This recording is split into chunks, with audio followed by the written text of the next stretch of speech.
Hello, this is Thomas Schultra, and this is going to be a short little video on how I use interactive presentations and participations in my classroom. So one of the things that I'm going to talk about is using Flip, and it used to be called Flipgrid.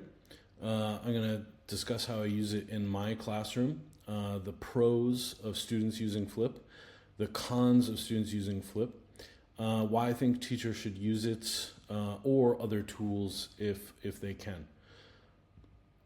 So the first thing is, in my teaching program through Moreland, I had used Flipgrid in a couple of the modules and thought it was a nice, unique way of being able to engage in dialogue and collaboration with other of my cohort members in short little 2-3 minute videos.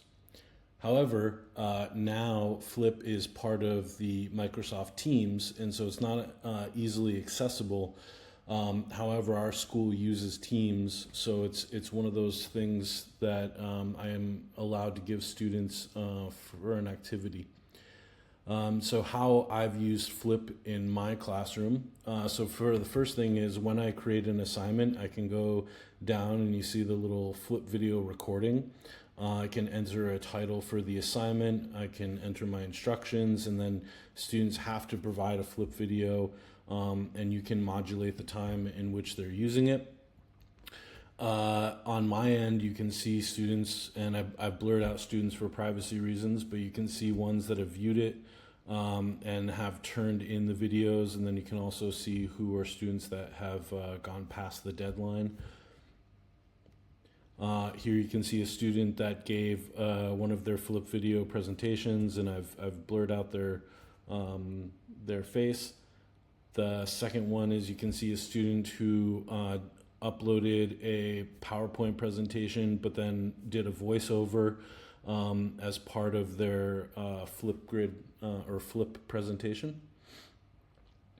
And two of the pros that I think that are really great for applications like Flip or others is that it gives students who might be shy, and especially because I teach in China, a lot of students who are ESL learners tend to be very, very introverted and very shy about speaking in class for fear of not being able to say the right words, or being mocked or whatever, and as students we all feel that way in class, even sometimes as teachers.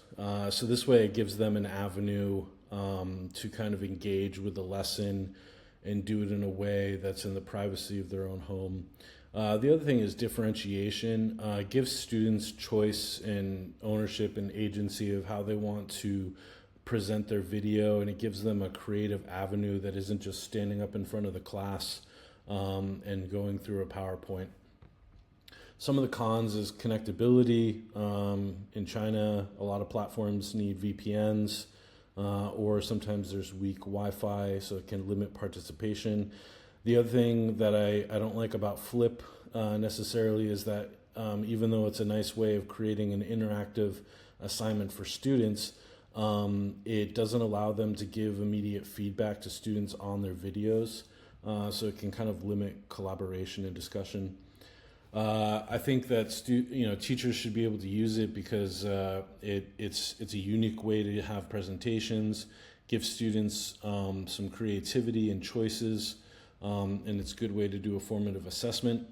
For those who don't have any sort of or don't have access to Flip, I think apps like Padlet or Seesaw are a great way. You can upload short little video clips. You can add pictures.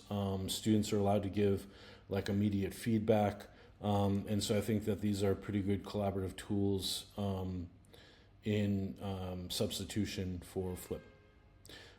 Thank you very much. This is for watching my presentation.